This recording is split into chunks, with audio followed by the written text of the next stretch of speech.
车队出发了，准备动手。好。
真以为干得过海军陆战队了？等小日本缓过神来，给人家塞牙缝都不够的。快，把枪收起来！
你们这群胆小鬼都没有听见吗？青木长官，是非之地不可久留，还是保护黄金要紧。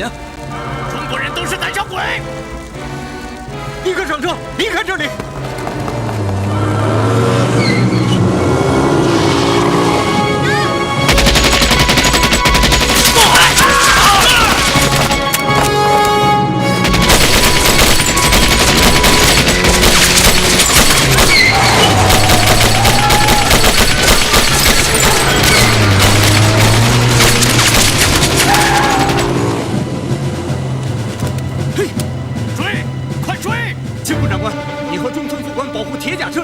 我率手下追赶歹徒。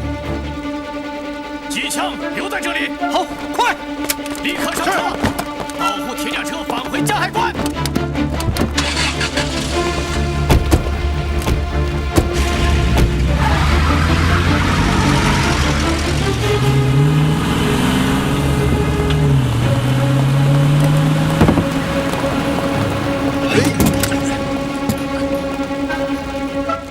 李主任，咱们追了。追个屁！日本人是你亲爹啊，为他们送命值得吗？你没看出来吗？这伙歹徒并不想全力进攻，采取打了就跑的战术。我们就守在这里，看他们能怎么样。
给我追！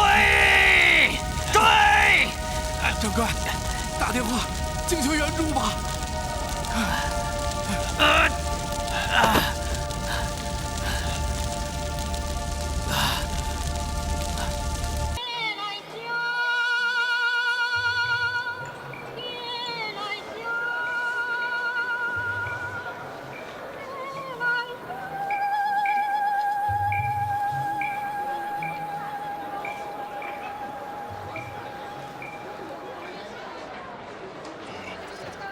小林科长，请，这边。您请，请坐。来，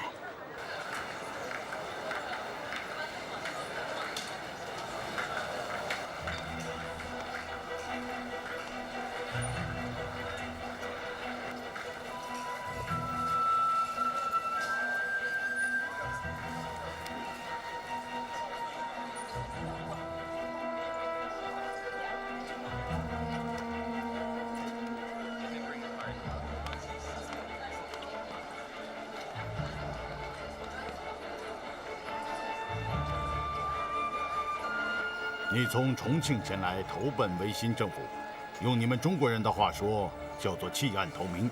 是，弃暗投明。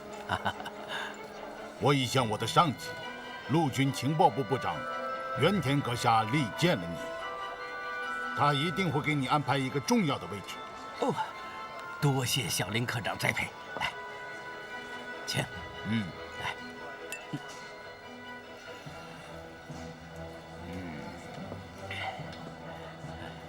小林科长。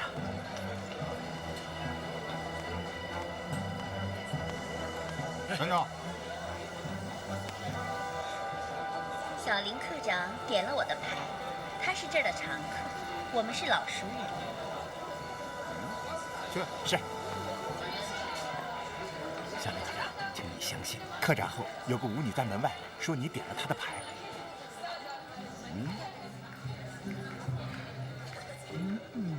哟西，请他进来。是。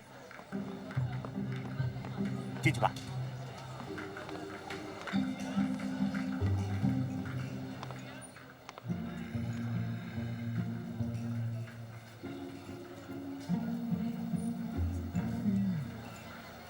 老板，让我来陪小林科长跳舞。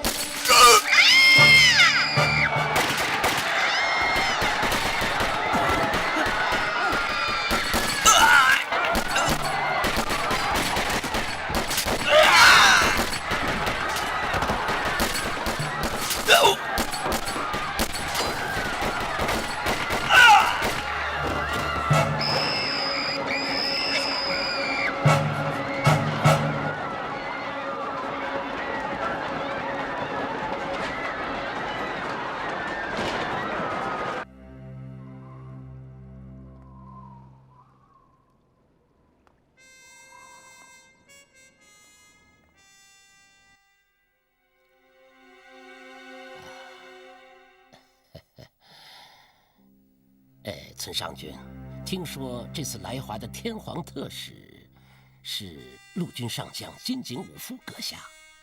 正是。金井阁下到沪后，与维新政府的一切联络事宜，都由陈阁下以及社会联络部负责。有个问题，能不能请教村上君？是什么？特使阁下此行的目的，能否提前透露一下？让文翰也好有所准备。金百合计划。金百合计划是什么？陈阁下一定知道70年前的太平天国。哦，那是当然。太平天国首领是被称为天王的洪秀全。据传闻，太平天国失败后，洪秀全留下了一笔巨大的宝藏，埋藏于深山之中。金井阁下此来另一目的，便是奉了天皇的旨意，寻找这笔宝藏。此事绝密，本不应该泄露。但寻找宝藏，不仅需要日本军方的配合，更需贵政府大力协助，因此才与陈阁下事先透个气。原来如此啊！陈阁下一定要保密。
就是台留声机，没什么特别的。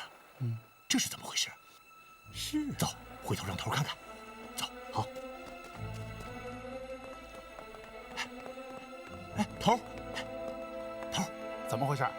湖畔停着一艘小船，船上放着这个留声机。谁的小船？不知道啊，周围没有人，只有这个留声机在那儿咿咿呀呀的唱。真够吓人的。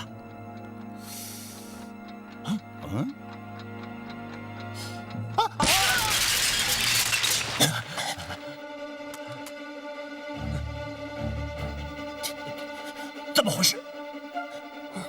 出事了！炸弹！炸弹！走，出去看看。不用麻烦了。不好，有刺客！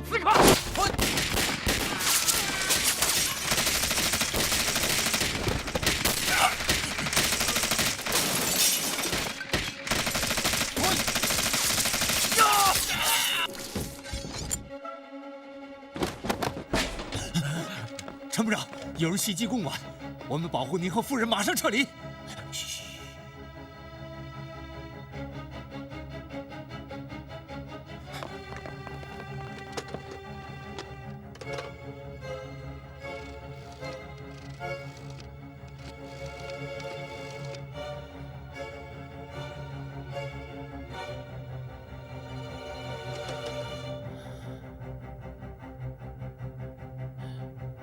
电话线被割断了。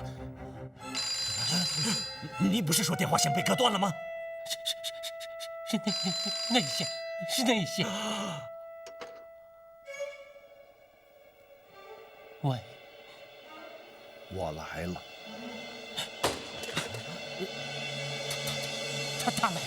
他来了。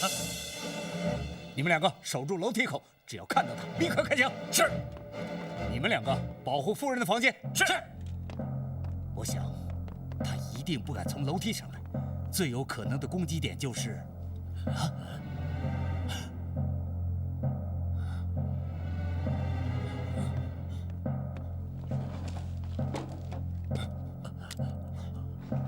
陈部长，你二位藏在桌后，守在大门桌子后面，我和部下埋伏在露台的玻璃门旁，只要他进来，就乱枪打死他。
还有没有其他人？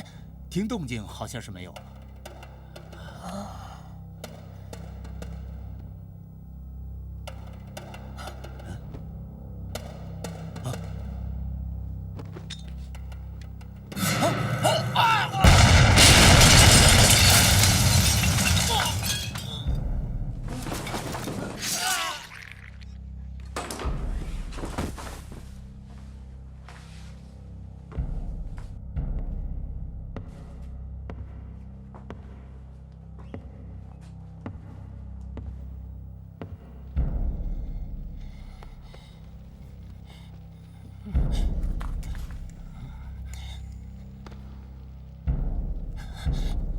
来人！来人！快来人呐！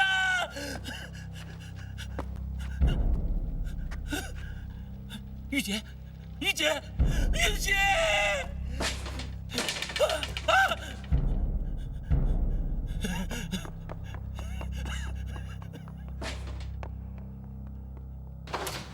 玉姐，玉姐！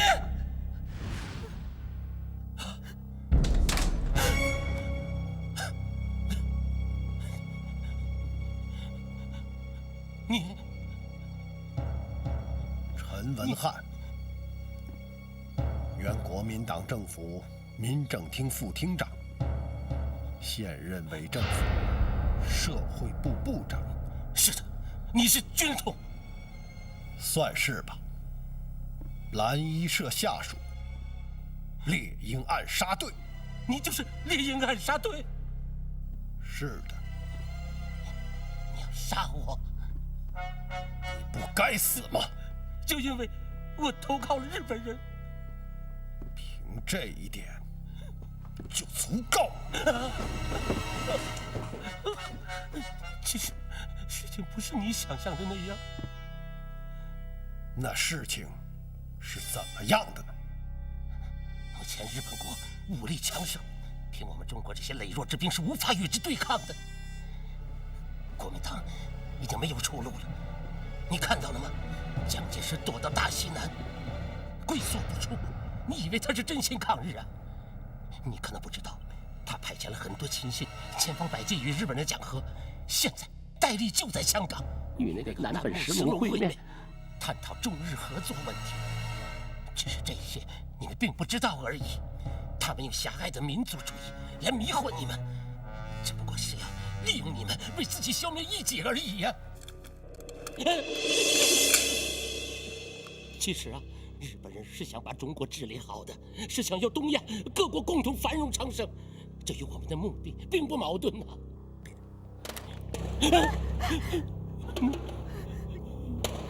说吧，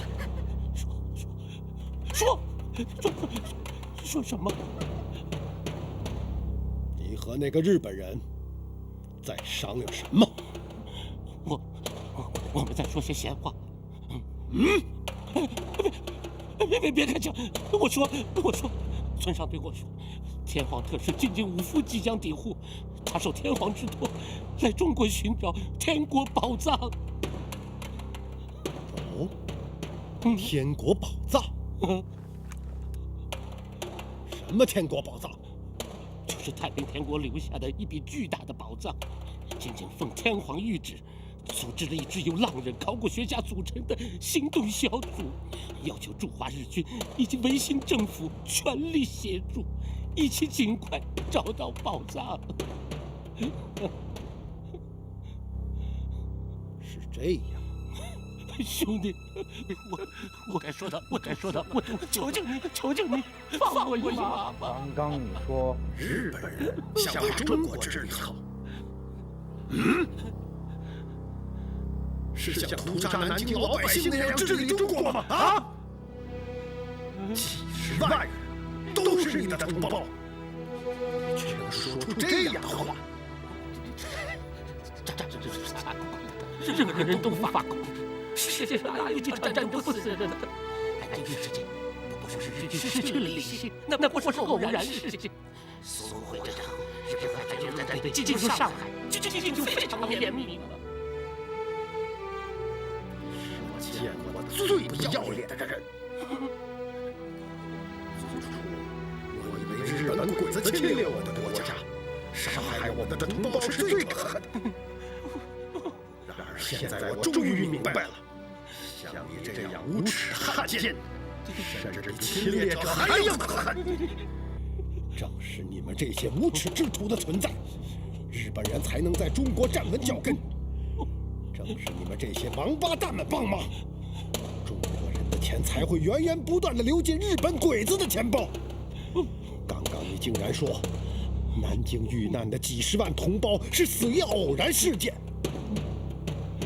我简直不明白，连这种不要脸的话你都能够说得出口。还有什么是你不敢做的？什么是你不能做的？本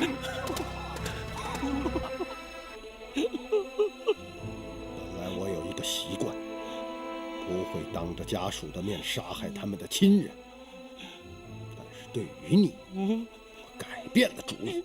我决定让你的妻子亲眼看到你死去，这样对她是个最好的教育。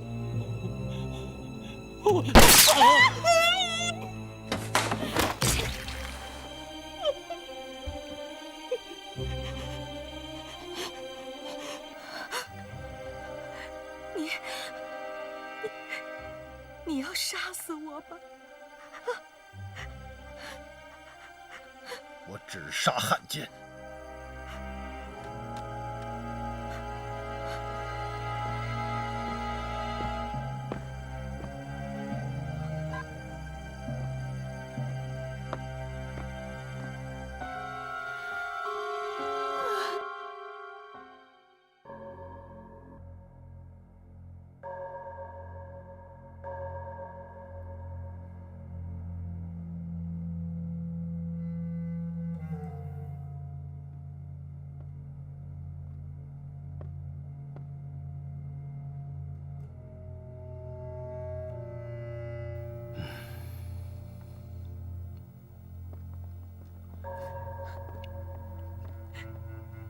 夫人，这位是76号特工总部的李主任。李志群，夫人节哀。李主任，这是怎么回事？我也不知道。大约8点钟左右，我正要休息，楼下发生了爆炸，紧接着传来了密集的枪声。过了一会儿，声音没有了，我还以为事情过去了。谁知道，几分钟后，爆炸声再起，一个身穿黑色皮大衣的人闯了进来，当着我的面杀死了他。猎鹰暗杀队，又是猎鹰暗杀队。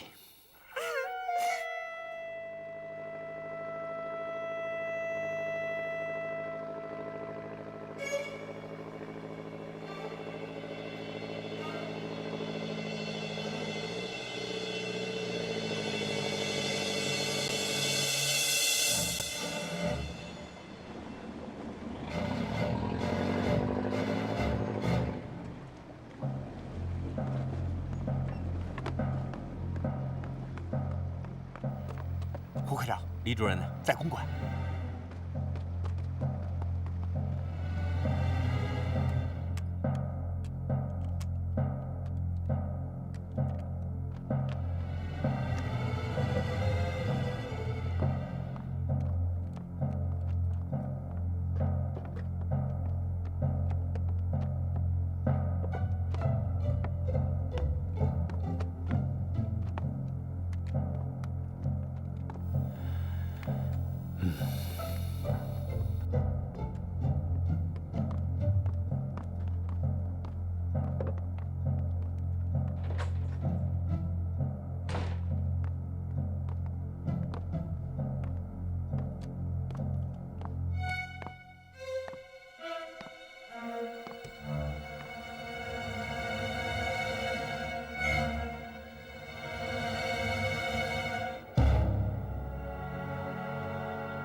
踏下脚印。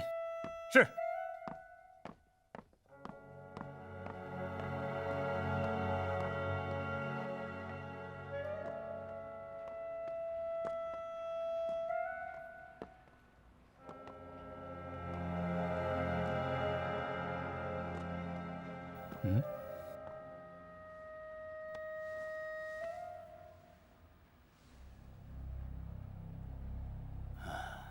明白了。袭击者先用炸弹解决掉了公馆门前的守卫，而后从厨房潜入客厅，杀掉了客厅的警卫，然后他来到这里，利用这条绳索将楼下死去的警卫荡进2层书房。啊，这一点从书房的情形不难看出，袭击者首先将一枚手雷拔去保险环，攥在死去警卫的手中，而后用绳索捆住尸体，荡进2层书房。哦，是这样。楼上的保卫组长听到枪声，误以为闯进书房的是刺客，便立刻开枪射击。然当他们将刺客的身体翻过来时，尸体紧握引爆信管的手松开了，手雷立刻爆炸。就这样，保卫组长2人和村上阁下被炸死。与此同时，真正的刺客趁楼梯口的2名守卫惊慌之际冲上楼来，用长刀一类的武器杀死了他们，而后进入卧室，再杀2名守卫。当陈文翰部长走进卧室时，刺客已经在等他了。主任，这难道是一个人干的？很不幸，是的。谁干的呢？难道又是？你说的很对，又是猎鹰暗杀队。李主任，老胡，怎么回事？出大事了！特高课的小林园课长和重庆刚刚过来的国民政府警务厅厅长张宏达被人杀死在粤朝会舞厅。什么？我已命人将舞厅封锁，你快去看看。走。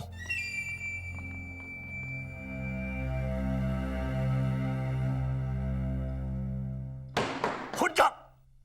你们简直是一群废物！面对抵抗分子如此猖獗，你们竟然束手无策。是。可袁田长官，刺杀发生在法租界，这我们也无能为力啊！抵抗分子就是利用皇军无法进入租界这一有利条件，在日控区和租界之间策划了一次次的暗杀。仅仅3个月，杀害已经发生了近20次针对维新政府和日本皇军的暗杀事件。今天夜里的刺杀，更是公众血腥，明目张胆，简直可以说是猖獗至极。我们不但损失了2位政府要员，就连陆军情报部特高课课长小林元少佐都死于抵抗分子之手。这是对大日本帝国的藐视，是对皇军的公然挑衅，是可忍，孰不可忍？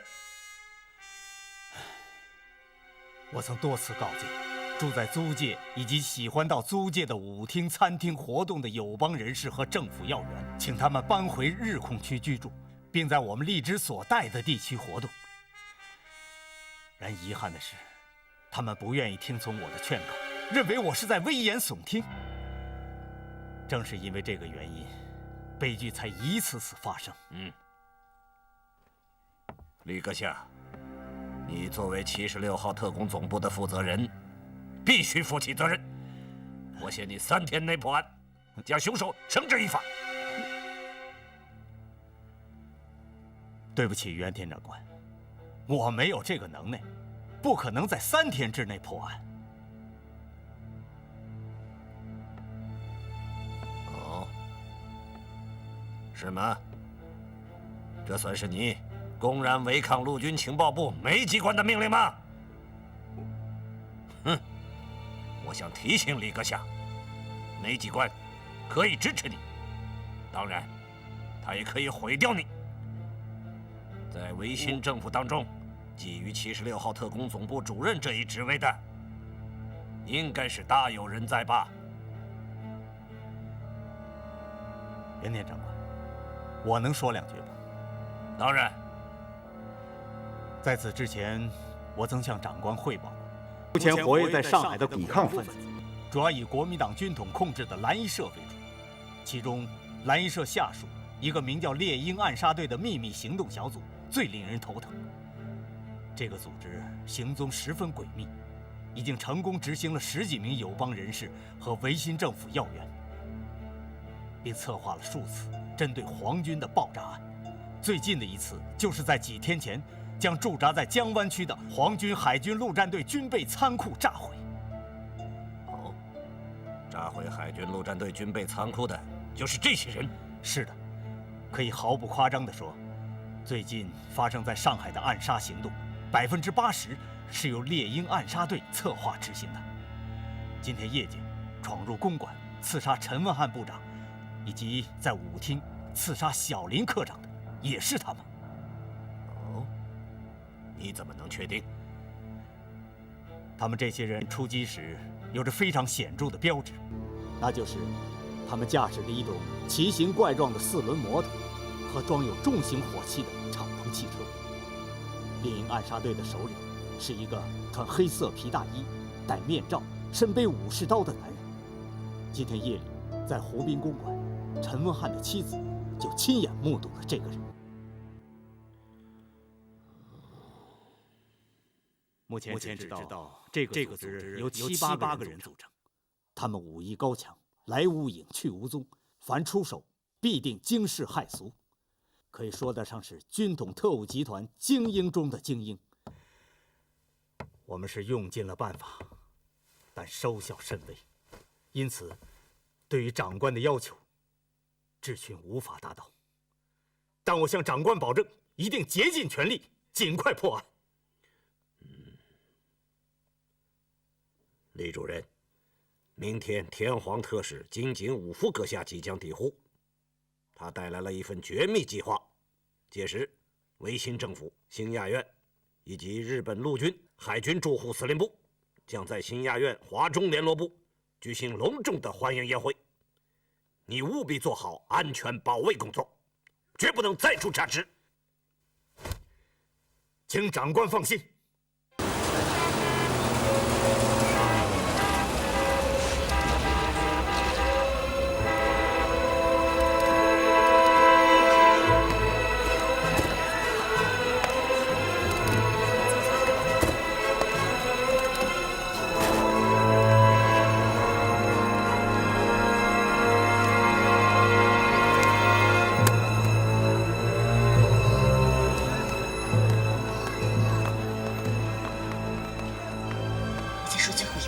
身上绝不能藏有武器，谁还有给我交出来！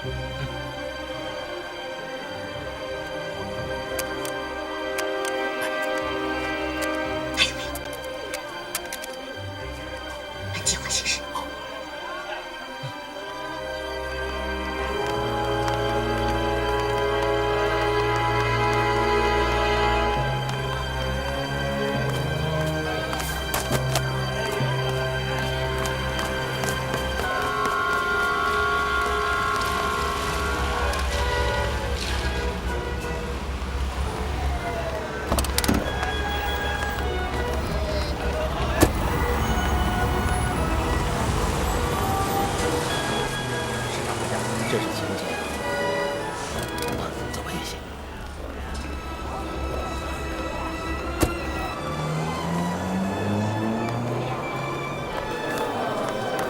二位，请你们摘下手上的戒指。好。为什么？请你们放心，我们只是代为保管，宴会后会原封不动地还给你们。怎么，中国人戴戒指都犯了大日本帝国的忌？哎，维新，把戒指摘下来给他们。爸爸，听话。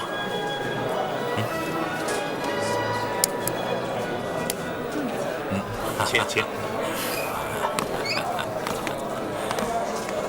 对不起，请摘下戒指。好，请不决。为什么不让戴戒指？戒指中可能藏毒，特务们特别担心有人混进欢迎酒会，在酒里下毒，因此所有戴戒指的人都要除掉戒指。二位，哦，原来是这样，想的可真周到。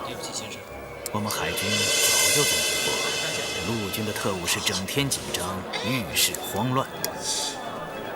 这2句话说的有意思，也很贴切。燕军，你知道前面进去的一老一少是什么人吗？是上海特别市市长张啸天和女儿张月心。请。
皇特使，敬请五夫阁下驾到。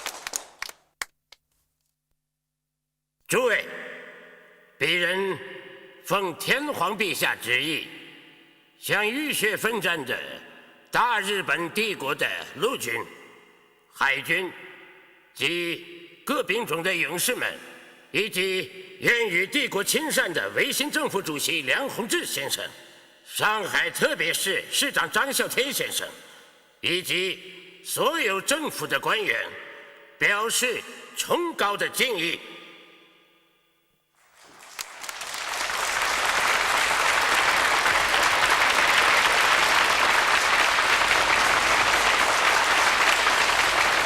天皇陛下万岁！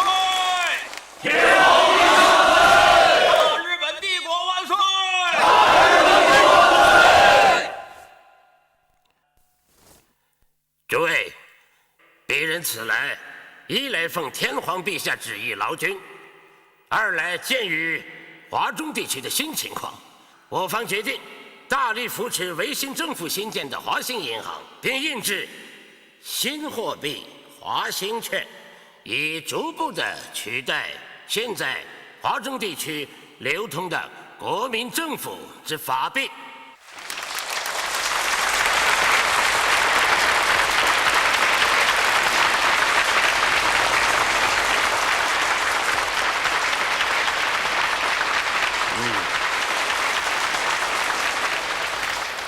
金木君，你好像很愤怒。真是岂有此理！为什么？新政府发行华兴券，这不是件好事吗？元军，你不太了解，海军在之前的对华作战中获取了大量的法币。我们贯彻军部以战养战的方针，利用获取的法币在市场购买军需品，保障军队日常开支以及战争供给。可一旦改为维新政府的新货币，海军手中的法币就形同虚设。而且，像华兴券这种新型货币根本就毫无信用可言。一旦加以使用，军方的物资购买力将会大打折扣。是这样。可看陆军的态度似乎是非常欢迎，这是为什么？陆军在对华作战中行动迟缓，没有得到足够的利益。我明白了。换句话说，他们得到法币的数量没有海军多。应该说是天差地远，这就造成陆军在军购方面的亏空。于是陆军长官总是催促内阁和兴雅院发行新币，替代原有的法币。我明白了。用中国人的话说，是分赃不均。分赃不均是什么意思？就是大家所得不同，引起了矛盾。简单的来说是这样的，但内中却蕴藏着陆海军之间沉积已久的矛盾。完全一致的共识。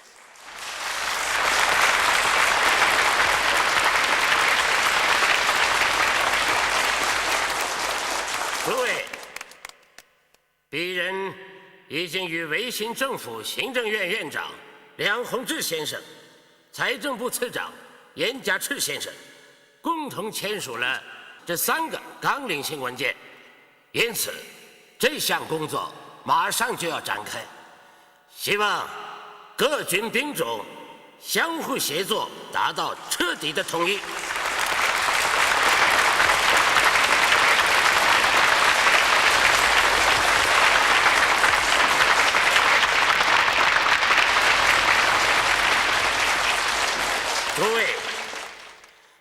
然了，用华兴券替代法币，不是一朝一夕的事情，要循序渐进。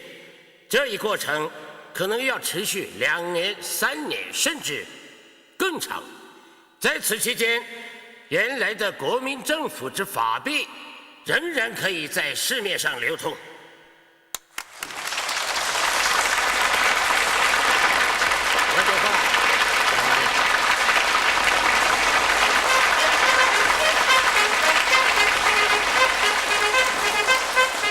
阁下，这位便是上海市特别市市长张啸天阁下。啊，特使阁下。市长阁下，幸会。幸会。特使阁下一番宏论，精辟深邃，令啸天受益匪浅，茅塞顿开。天皇陛下内阁和军部致力于大东亚繁荣，希望与中国携手发展，这一切都要依靠诸位共同努力。是，友邦的善意令我们万分感动，请特使阁下转奏天皇陛下，我辈当以促进日中友好关系为己任，全力配合友邦，尽快实现大东亚共荣圈。市长阁下的表态令我非常振奋。鄙人代表天皇陛下向维新政府、向市长阁下致以崇高的敬意。来，请。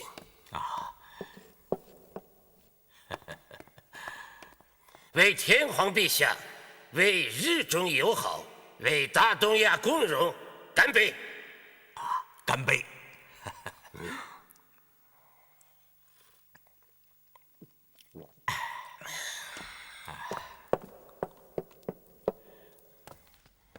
市长阁下，这位美丽的小姐是令爱吧？是的，小女月心。幸会，幸会。特使阁下。这位是正金银行上海分行董事长，被称为帝国之花的大岛英之小姐。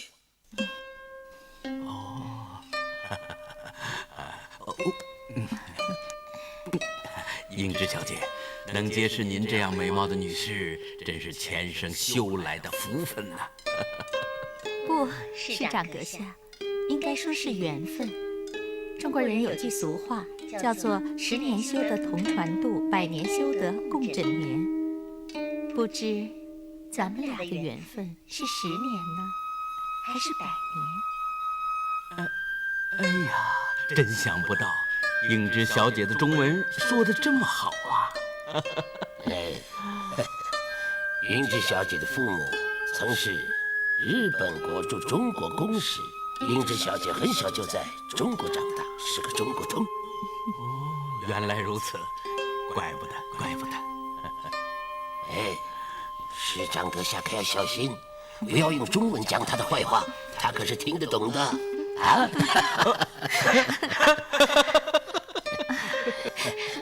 我看英之你跟市长阁下很投缘，你们应该好好的谈一谈。非常乐意，我与市长阁下一见如故。是啊，我是求之不得。市长阁下，今晚你说的哪般？这是我的荣幸。来。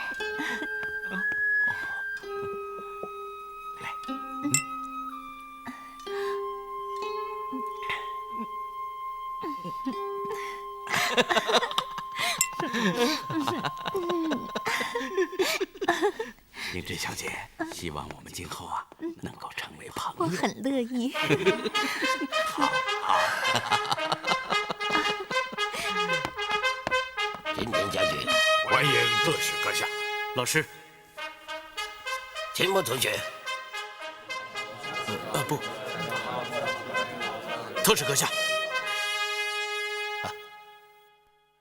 秦牧同学，注意一下大家的表情，看起来你的话让大家感到很吃惊啊。青木弘一少将曾是海军中野学校的高材生，当时我在中野学校任校长，也就是说，他是我的学生。青木长官是海军中最年轻的将军，难怪如此年轻有为，原来是特使阁下的学生。原来如此这个学生不仅聪明，而且调皮得很呐。青木君，嗨，这位是？这位是我的好朋友燕军，在法租界开设了几间公司和一家很有名气的舞场。燕先生是一位工商业界的文人。特使阁下过誉了，双英不敢枉担文人二字，不过是后学莫进，想听一听特使阁下发表的有关上海未来经济走势的宏论，这才请青木君带我前来。原来是这样。那燕先生怎么样，还满意吗？非常精辟。特使阁下，还是叫老师吧。是老师。燕军，他是一位很有名气的剑道名家，其剑术之高超，绝不在当年中野学校的平田阿二郎大师之下。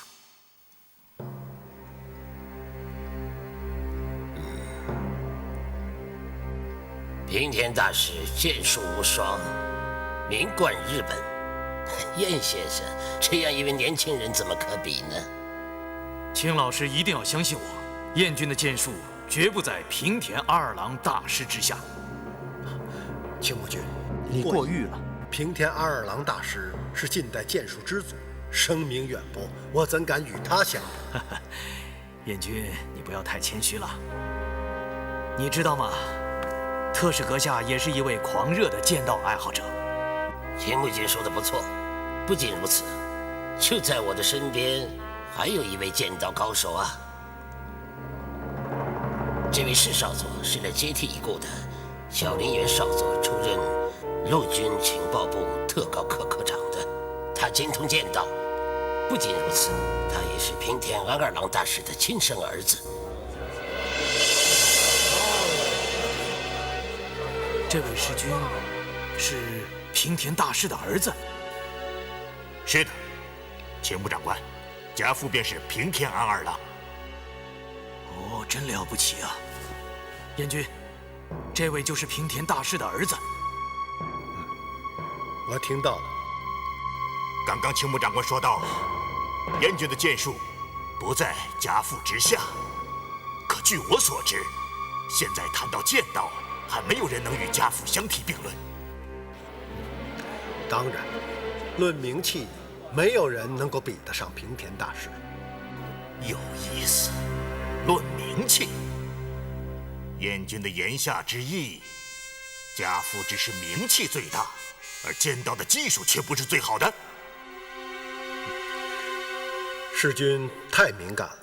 近代剑道自平田大师起始至今，已经经历了50余年，各项技术和速度都较以往有了很大的提高，因此是不能拿50年前的剑道技术与现在的技术相比对。这二者不是同一个时间，也不是同一个空间的产物。平田大师是剑道的一面旗帜，这一点无人能够否认，也无人能够与之相比。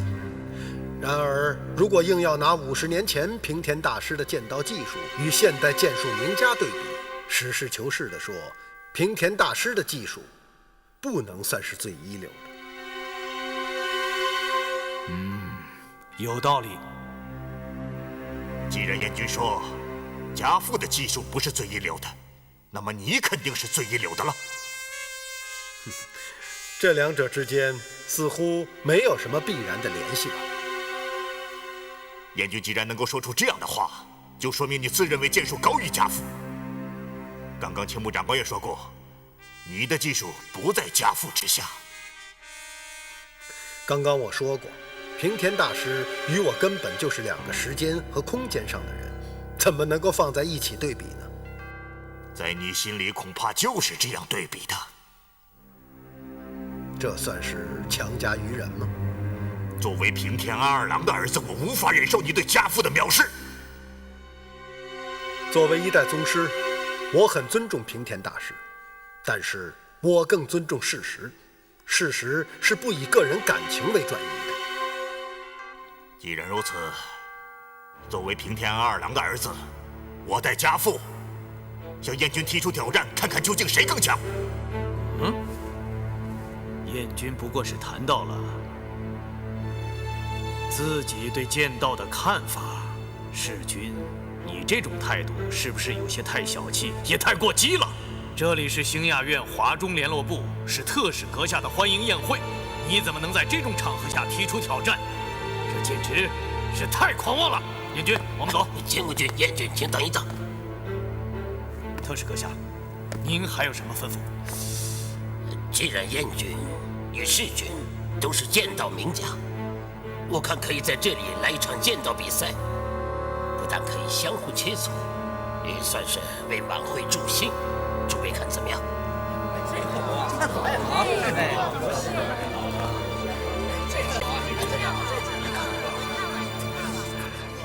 这不太合适吧？这里是特使阁下的欢迎宴会，我不希望破坏这种融洽的气氛，那样是会遭到自然惩罚的。燕军不必顾虑，只是一场友好比赛，为晚会助兴而已，是不会破坏气氛的。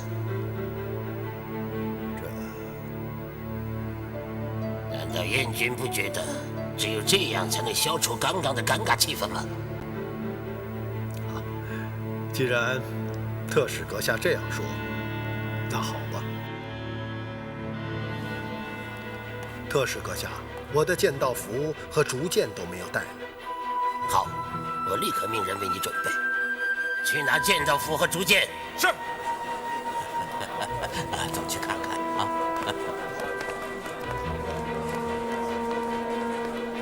说实话，我的心情与特使阁下是完全相同的。两位剑道高手碰到一起很不容易，能够同场较量，更是千载难逢的机会。只是这个场合并不适合。教训教训那个狂妄的家伙。秦无君，你记住，不要破坏已经形成的气场，否则会受到惩罚。燕军，你说什么？一会儿你会明白的。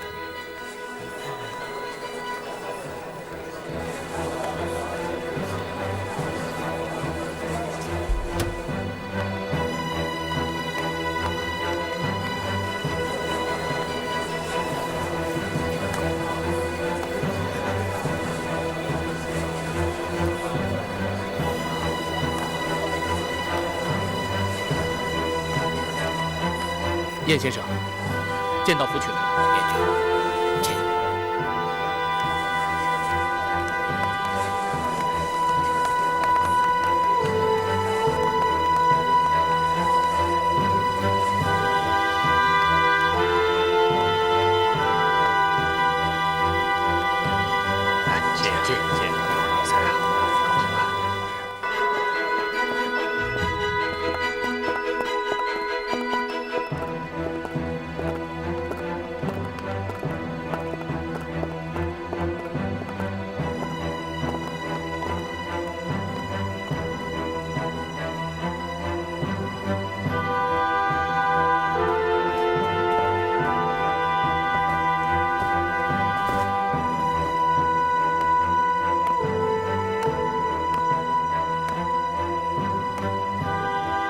两位剑道高手燕双英军与世军的剑道比赛现在开始。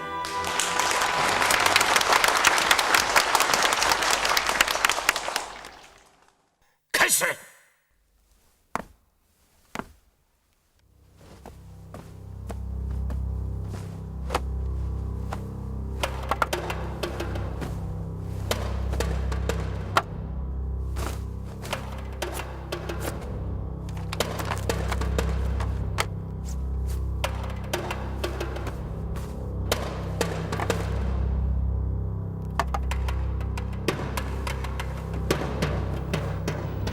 请赐教。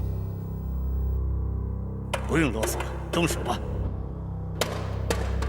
将军阁下，你看到了吗？他公然践踏剑道最基本的礼仪，实在是太狂妄了。不管怎么说，燕军他是我的朋友，总要有最起码的尊重吧。他一个小小的陆军少佐，仗着特使阁下的势力，简直不把我们海军放在眼里。哼！山本56大将早就说过，陆军是由一群土包子、乡下人组成的，不懂军事，更不懂礼仪。青木君，不要跟他们一般见识。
军获胜。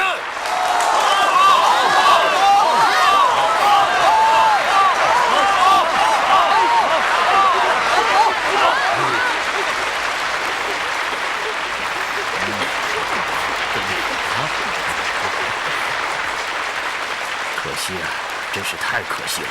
刚刚那一下明明可以击中似的，燕军为什么不动呢？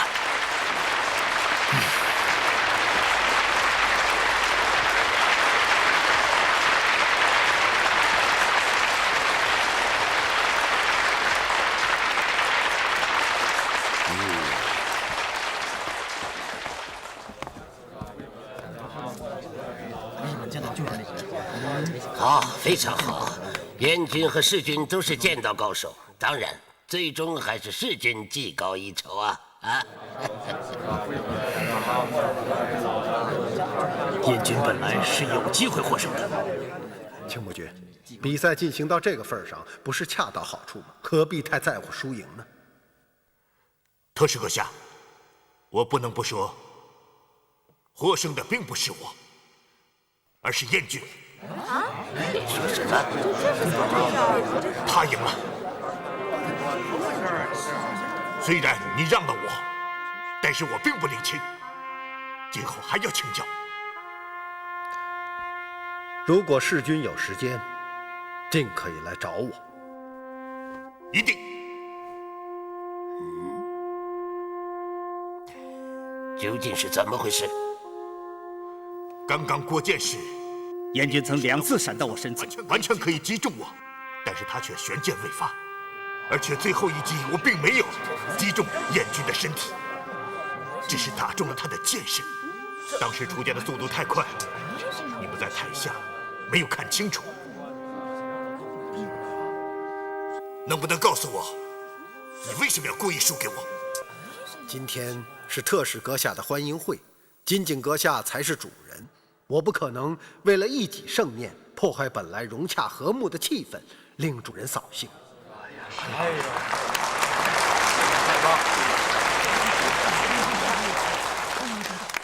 燕军的一番话令人肃然起敬。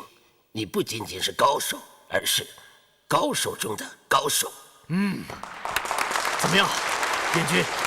我早就说过吧，我的眼光是不会错的，连特使阁下都说。你是高手中的高手，这下你可给我们海军挣足了面子。青木君，我去换衣服。我把情况介绍一下。这次我们奉天皇陛下旨意来到中国，主要是为了2个目的。第一，是与维新政府签订关于华兴银行的有关条约，并且抓紧印制华兴券。特使阁下，华兴券作为新型货币，没有任何实物货币作为后盾，其实际情形与军票非常相似，而它又不像军票，有军部的全力支持。虽然在市场上流通不畅，但总算还可以使用。华兴券就没有这么好的结果了。我担心这种货币会很难流通。袁天军，新亚院早就料到了这一点。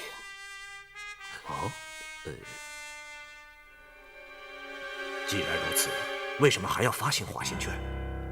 现在我可以对你们讲真话了。所谓发行华兴券，只不过是个幌子，其真实的目的是为了掩盖陆军司令部私自印制假钞套过黄金的计划。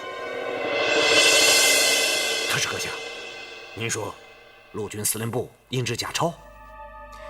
你们都知道，去年初，海军陆战队抓住有利战机，在杭州湾登陆，迅速占领了上海，获取了几十亿计的大量法币，用于日常开支、军事购买以及战争保障。然而，陆军则不同，艰苦作战攻克了南京和扬州等地，可在战争中得到的实惠却很少。是的，这件事，陆军部长曾经多次提到过。由于法币稀缺，目前我们陆军不得不使用军票作为日常开支、军购以及战争保障的主要货币。然而，军票在市场上流通不畅，几乎无法购得军需品。那些商人只有见到法币或黄金、白银，才会提供所需商品。用军票购买，他们会推说货品不齐或干脆没货，这令我们非常头疼。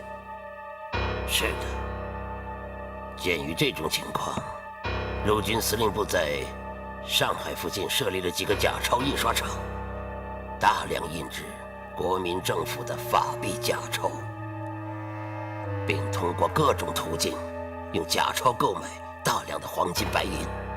他们利用南京、扬州、上海等地的帮会组织，在华中地区半年时间里用假钞套购了近1000吨黄金。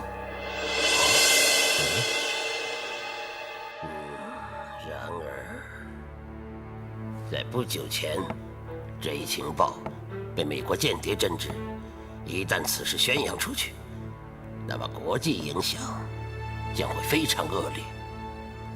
因此，陆军司令部与兴亚院经过密商决定，发行华兴券来掩盖印制假钞的真正目的，将几个假钞印刷厂合法为印制华兴券的印钞厂。这样，便神不知鬼不觉的偷梁换柱，将假钞合法化，以便继续进行他们的计划。原来是这样。特使阁下，这件事海军和其他兵种知道吗？这正是我要强调的。他们的做法对海军及其他兵种形成了极大的威胁。一旦法币失去功效，海军的损失将是最大的。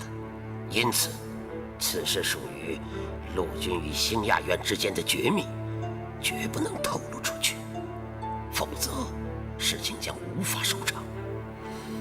兴亚院为什么宁可得罪海军，却要支持陆军司令部印制假钞呢？兴亚院执行的是天皇和内阁的旨意，那就是在最短的时间内消灭法币，再以日本军票替代之，用假币搅乱市场，令法币最终失去信用，这是最简洁也是最有效的方法。你们现在懂了吗？是这样。懂了。袁天军、Lisa，陆军情报部梅机关和76号特工总部的任务就是绝对保证印钞厂的安全。1个星期后，日本的铸模专家将从东北乘火车抵达上海，开始制造华兴券的模板。你们必须秘密安排专家的保卫工作，绝不能出丝毫的差错。请特使阁下放心，我们一定竭尽全力，做到万无一失。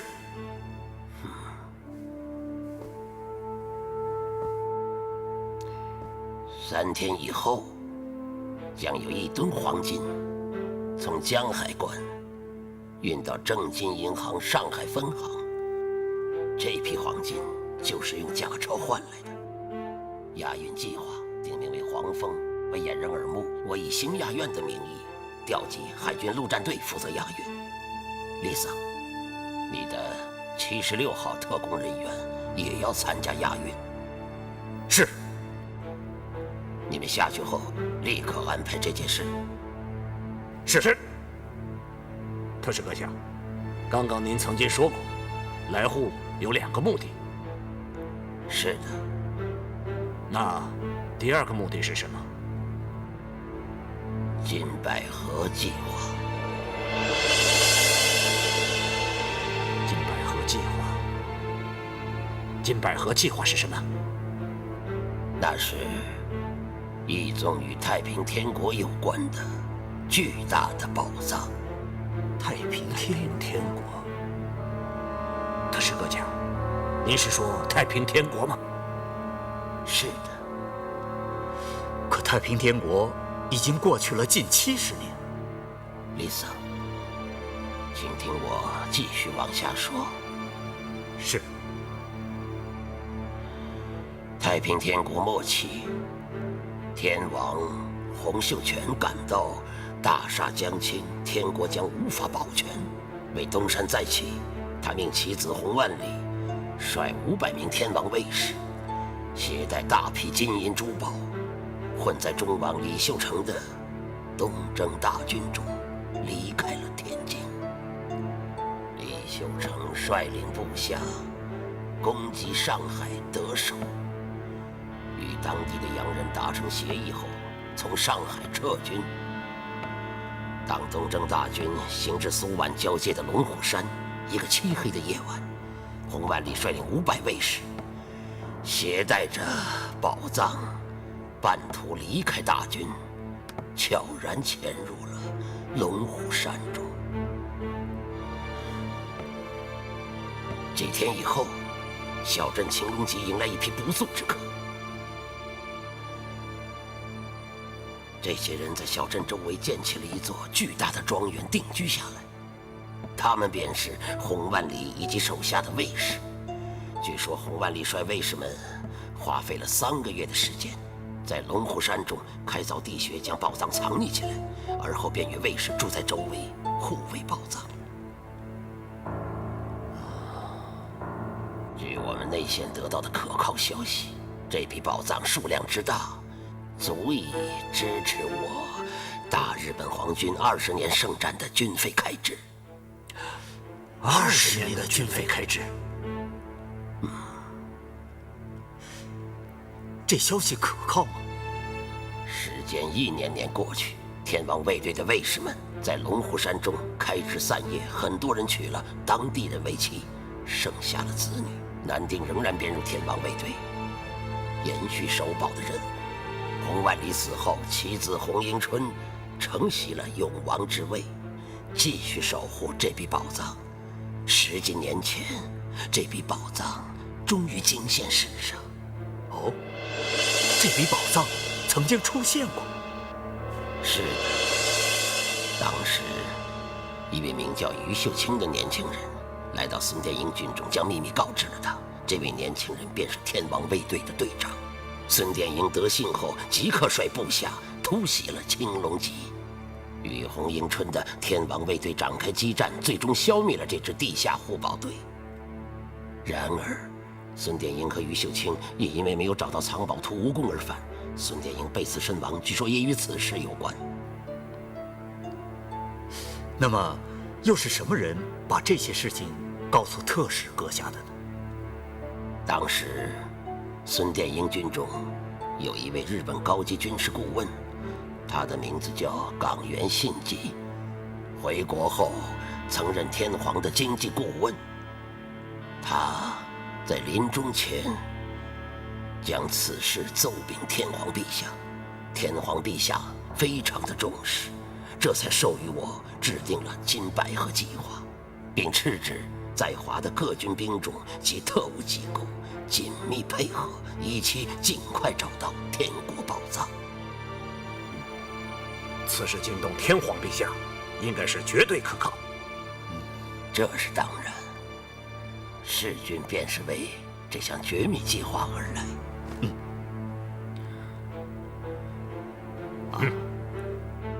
由于该计划牵涉历史文物及盗墓掘坟等敏感问题，天皇陛下考虑到国际影响，不能公开进行。我与世军此来，便是为了秘密协调各方关系，为计划铺平道路。经多方考察，我认为陆军情报部与76号特工总部人才济济，成绩卓著，非常适合为即将实施的金百合计划担任总支援单位。因此，我决定由我、世军、原田君和 Lisa 组成金百合计划领导小组，全权负责。该计划的实施一定要不惜一切代价找到天国宝藏。感谢天皇陛下和特使阁下的信任，我们一定竭尽全力。非常好。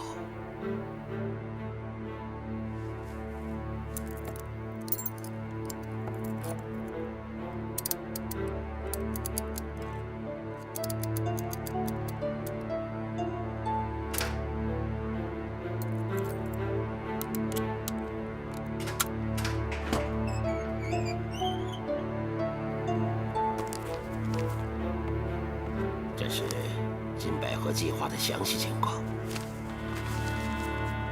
你们看看吧。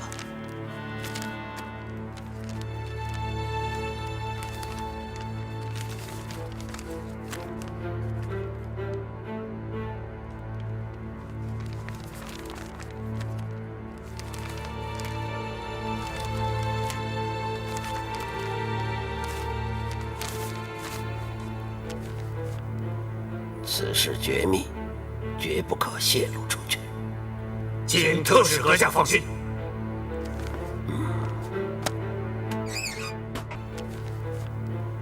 此事绝密，绝不可泄露出去。请特使阁下放心。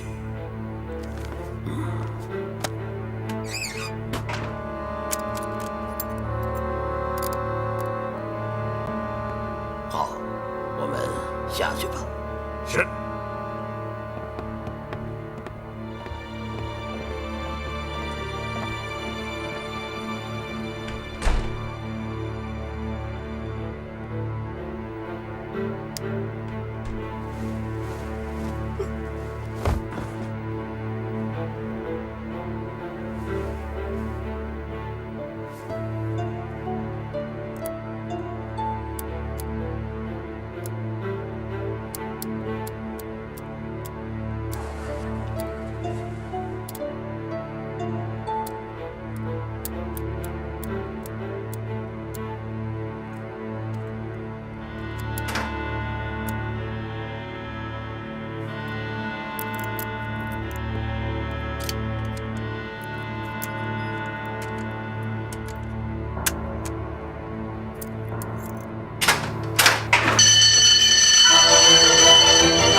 谢军，上面有人吗？没有。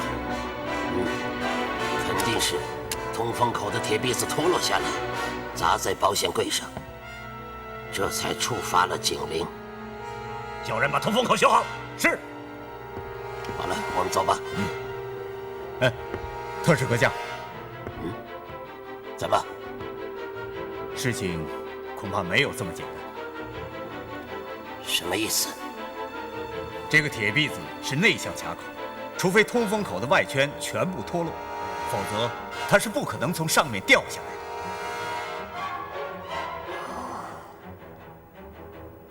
李主任，把话再说清楚一些。是有人从上面的通风管道将铁篦子碰掉下来的。特使阁下，有人打开了保险柜。你说什么？你们看，把手上有明显的指纹痕迹，而刚刚特使打开保险柜时，是用钥匙转动后拉开柜门，并没有使用把手。不错，这就说明有人在我们走后打开了保险柜，然而此人不知道关闭警铃的开关，这样就导致了警铃响起。是谁？是谁潜入了我的办公室？李主任，请你立刻下命，命令你的手下把守宴会大厅的所有出入口，任何人不得进出。好，我立刻去办。特使阁下，请你通知负责警卫的海军陆战队封锁整个联络部。好。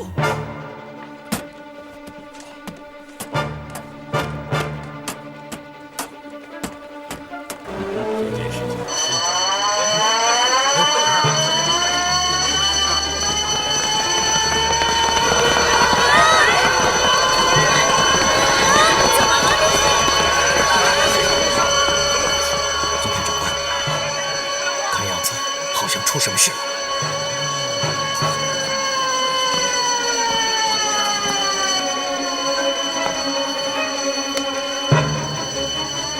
一定是国权暴露了。我们现在怎么办？别急，等一等再说。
这样的事情，我来和他们讲一下。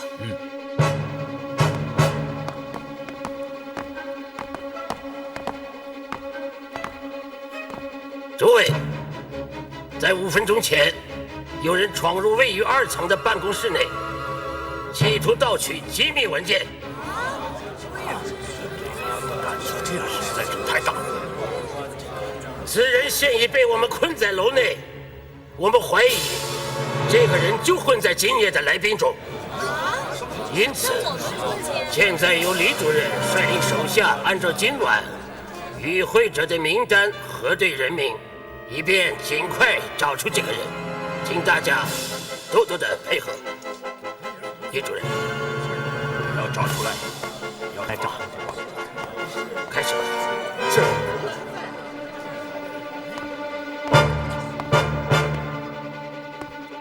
开始。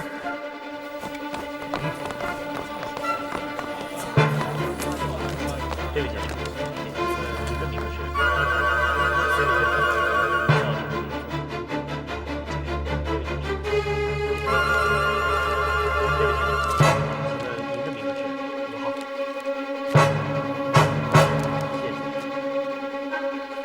动手吧，否则就来不及了。您叫什么名字？再等等。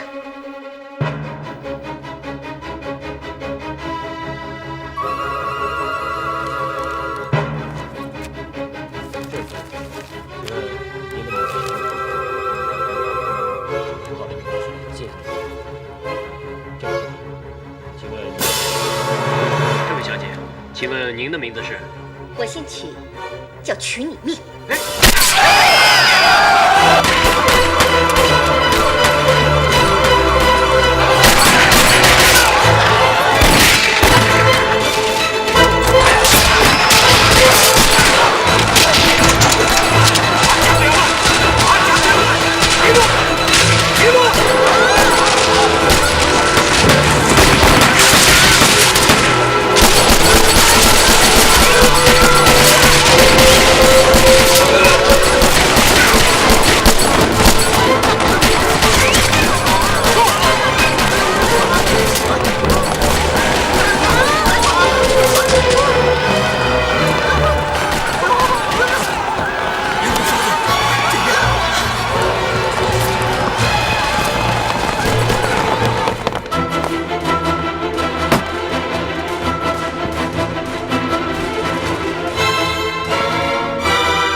吗？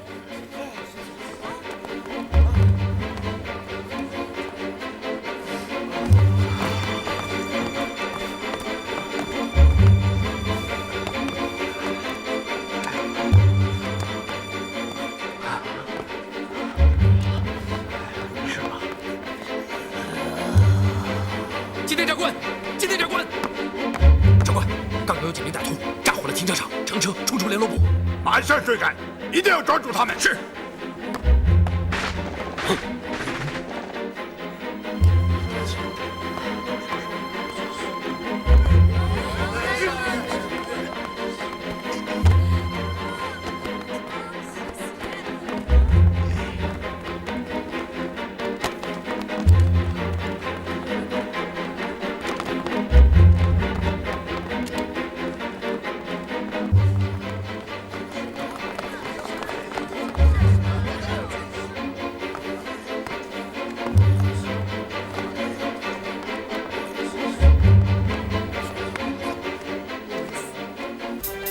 外面发生了爆炸，一定与你有关。为什么？现在上海闹得最凶的，就是重庆方面的猎鹰暗杀队，专搞暗杀和爆破。可这与我有什么关系？我问你，刚刚你做什么去了？上洗手间啊。他们在找你，我说的不错吧？你的想象力可真是丰富。你不承认，我就叫特务过来，把刚才的事情告诉他们。好啊，用我帮你叫。哎，你过来一下。你疯了！先生，什么事儿？请问什么时候可以离开？等所有人清查完了，你就可以走了。好，谢谢，不客气。怎么样，满意了吗？不满意，我可以把他再叫回来。哎，别，不用了。我知道你是重庆方面的，说实话，你是军统还是中统？我是马统。马桶？是啊，我到卫生间做马桶，你却非要问我是中统还是军统。那你大声做什么？怕别人听不见啊？哎，你问了我半天，我也问问你，你刚才跑出去干什么？我刚才看见你从侧门走了出去，所以就跟出来找你啊。找我干什么？稀罕你呗。欣欣呐。哎呀，你在这儿啊！我这一通找啊！哦，严先生，可把我急坏了。哎，你一直和那个日本狐狸精眉来眼去的，哪有时间管我？那你看。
严先生，给你介绍一下，这位是英芝小姐。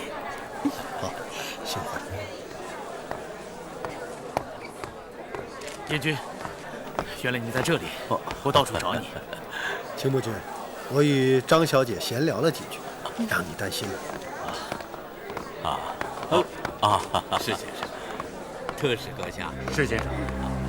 燕先生是青木长官的朋友，名单上是有的。可第一遍点查时怎么没有看到啊？严先生是刚刚从外面进来的吧？叶双英一直跟我在一起，就待在这儿，哪儿也没有去。刚刚我在门前找到了一样东西，我想应该是燕君落下的。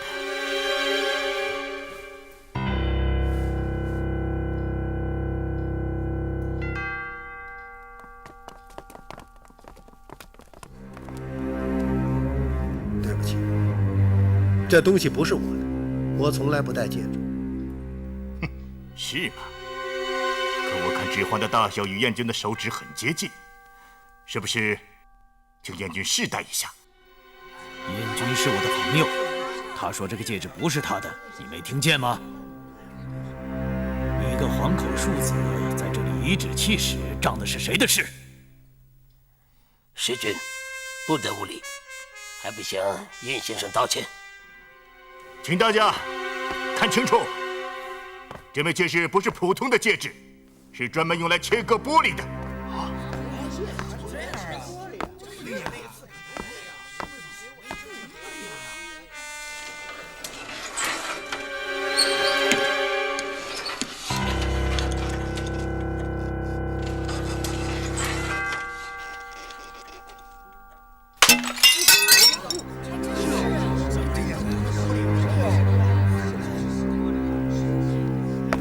刚刚特使阁下的办公室被盗，歹徒就是用这枚戒指割开1层卫生间的窗户玻璃，从外墙爬到2层卫生间，而后从卫生间的通风管道爬进特使阁下的房间行窃。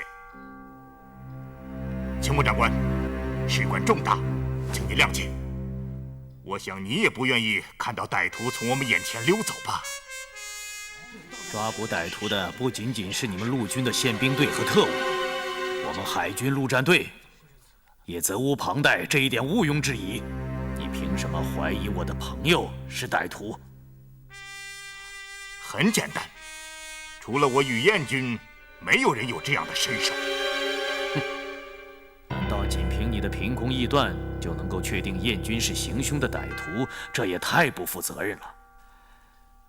刚刚大厅中所有人都亲眼目睹了行凶的歹徒，他已经逃走了。那些人不过是疑兵，我认为真正行窃的人仍然会在大厅的来宾中。他潜入办公室偷盗未遂，触动了警铃后回来将戒指脱掉丢在门前，然后又迅速地混进了大堂的宾客之中。你有什么证据呢？没有，但是很多事情是可以通过分析得到正确的结论的。正确结论就是你们放走了歹徒，却要将责任推到我朋友身上，简直是岂有此理！秦木君，就请燕军试戴一下，大家安心吗？这算什么？在毫无证据的情况下诬赖我的好友，你们蛮不讲理！你们陆军这样做是在仗势欺人吗？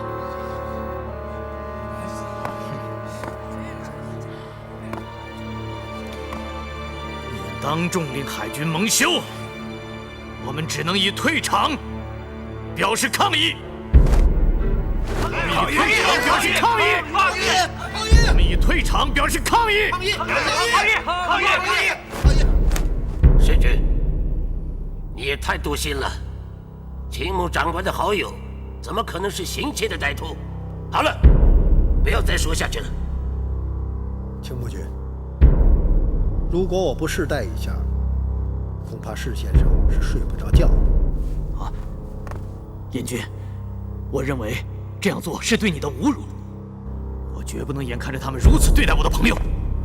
你忘记了我刚刚说的话，不要做一个破坏气场的人，这样的人会遭到自然的惩罚。请把戒指给我。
还要再试试吗？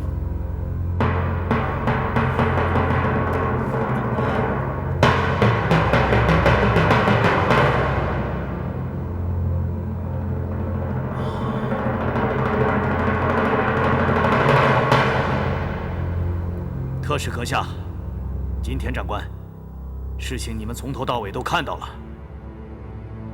是的，这种行为是对我以及我的朋友燕军，乃至整个日本皇家海军的侮辱，请你们主持公道。特使阁下，请你给海军将士一个交代。对，给个交代。对，要有个交代。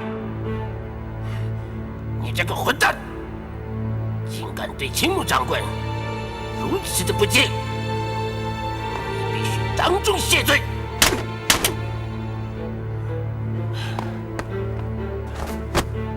青木长官，对不起了。这句话向该道歉的人去说吧。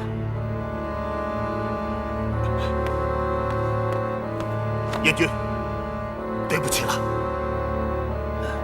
燕军，看在我的薄面上，请不必介意。不要做破坏气场的人，否则会遭到自然的惩罚。好了，这件事就让它过去吧。